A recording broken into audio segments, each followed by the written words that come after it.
আসসালামু আলাইকুম বন্ধুরা, সবাই কেমন আছেন? আশা করি সকলে ভালো আছেন। আমি রাজীব হোসেন ট্রাভেলার।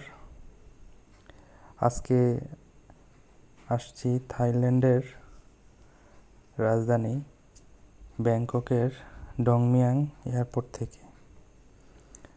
আজকে আমি যাচ্ছি মালয়েশিয়া। থাইল্যান্ড থেকে মালয়েশিয়া যাওয়ার পথে আপনাদেরকে কিছু ইনফরমেশন দিতে যাচ্ছি। সেটা হলো এই ভিয়েতনামের ভিসা নিয়ে কিছু গুরুত্বপূর্ণ ইনফরমেশন আমি সবাইকে দিতে চাচ্ছি আর কি।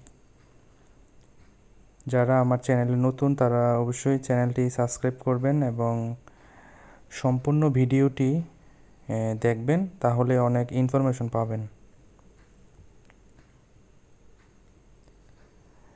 যারা বাংলাদেশি পাসপোর্ট হোল্ডার আছেন, আপনারা যারা বিভিন্ন দেশ ট্রাভেল করে আপনার প্রোফাইল ভারী করতে চাচ্ছেন, তাহলে বাংলাদেশি পাসপোর্ট হোল্ডারদের জন্য খুব ইজিতে কোনো রকম ঝামেলা ছাড়াই ভিয়েতনামের ভিসাটা ইজিলি পাওয়া যায়। সেই ক্ষেত্রে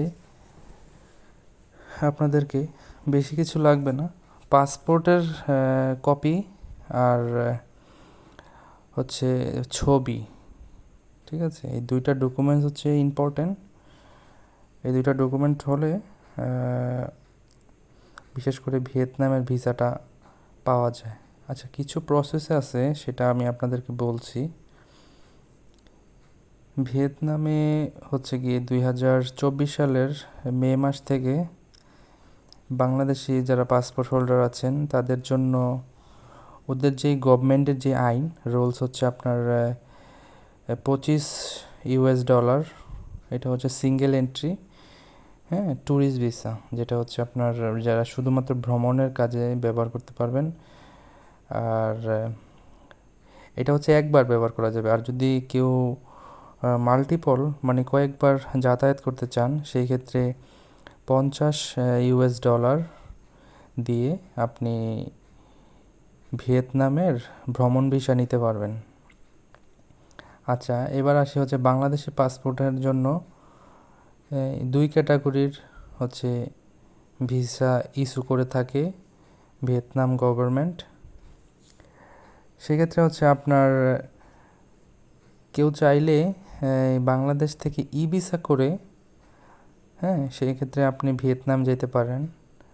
আবার কেউ যদি চায় যে আমি আমার পাসপোর্টে স্টিকার ভিসা করব, সেই ক্ষেত্রে বাংলাদেশ থেকে একটা অ্যাপ্রুভাল নিয়ে, হ্যাঁ, চাইলে আপনারা ওই ভিয়েতনাম গিয়ে ওইখানের যে কোনো এয়ারপোর্ট থেকে ওইখানে ইমিগ্রেশনে একটা সার্ভিস পয়েন্ট আছে, ওখানে গেলে আপনাকে স্টিকার ভিসা দিয়ে দিবে। সেই জন্য একটা ডলার পে করতে হবে ওদেরকে, হ্যাঁ, $50 বা $25।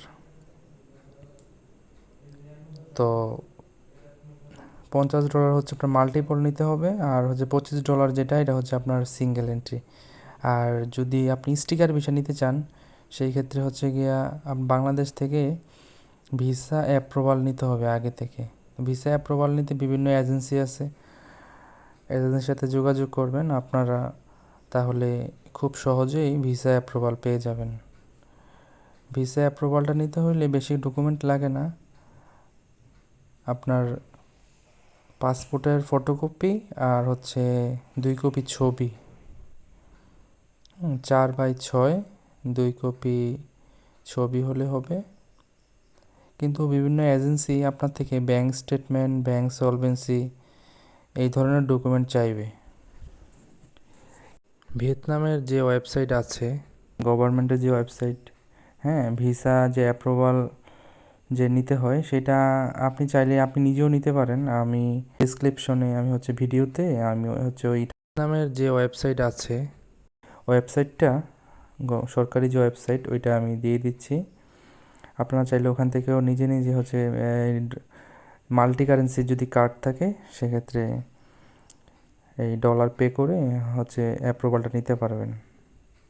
তাহলে কোনো ঝামেলা ছাড়াই আপনারা ভিয়েতনাম থেকে স্টিকার ভিসা নিতে পারবেন। ওখানে গিয়ে কাউন্টারে আপনার একটা নির্দিষ্ট ফি আছে, ওইখানে $25, ওইটা দিলে আপনাকে স্টিকার ভিসা পাসপোর্টে ওরা দিয়ে দিবে। কিন্তু এখানে একটু শর্ত আছে, সেটা হলো আপনি যদি ওই যে স্টিকার ভিসা নিতে যান, তাহলে ওই ভিয়েতনামের যে এয়ারপোর্টে যাবেন ওই এয়ারপোর্টটা নির্দিষ্ট করে দিতে হবে অ্যাপ্রুভাল নেওয়ার সময়। আর যখন ওই কাউন্টারে ফি দিবেন তখন কিন্তু ডলার দিতে হবে, অন্য কারেন্সি ওরা নেবে না, বাংলাদেশি টাকা বা অন্য দেশের কোনো কারেন্সি মুদ্রা ওরা গ্রহণ করবে না, আপনাকে ডলারই দিতে হবে। সেক্ষেত্রে আপনি যেখান থেকেই যাবেন ফ্লাই করে, ভিয়েতনামের তো কোনো সরাসরি ফ্লাই নেই, বাংলাদেশের থেকে ফ্লাইট নাই, সেই ক্ষেত্রে আপনি থাইল্যান্ড হয়ে খুব ইজিলি 10 থেকে 15 হাজার টাকার মধ্যে আপ ডাউন পেয়ে যাবেন। আর নয়তোবা সিঙ্গাপুর অথবা মালয়েশিয়া থেকে আপনারা ইজিলি যেতে পারবেন, ভাড়া খুবই কম, ওই দেশ থেকে 10-15 হাজারের মধ্যে আপ ডাউন করতে পারবেন।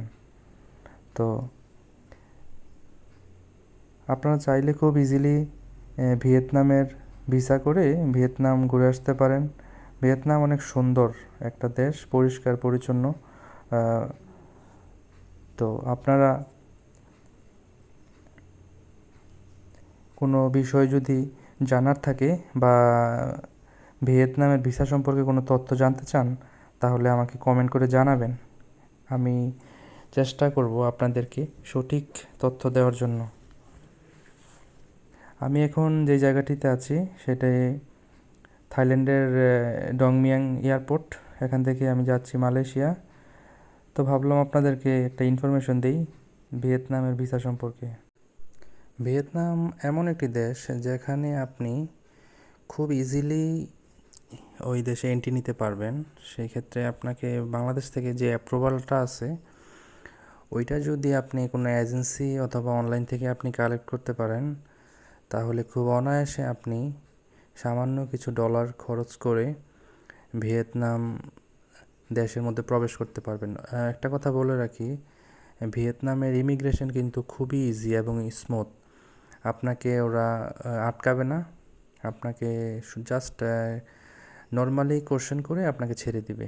তো এই ভিয়েতনাম ঘুরে আসুন খুব ইজিলি। আপনার ট্রাভেল হিস্ট্রি বাড়াতে চাইলে ভিয়েতনাম, থাইল্যান্ড, হ্যাঁ, লাওস, কম্বোডিয়া, মালয়েশিয়া, এই কিছুগুলো দেশ আছে, এগুলা খুব অনায়াসে ঘুরতে পারেন। তাহলে আপনার ট্রাভেল হিস্ট্রিটা মোটামুটি স্ট্রং হয়ে যাবে। আর সে পর্যন্ত সকলে ভালো থাকবেন, সুস্থ থাকবেন, দেখা হবে আগামী ভিডিওতে। আল্লাহ হাফেজ।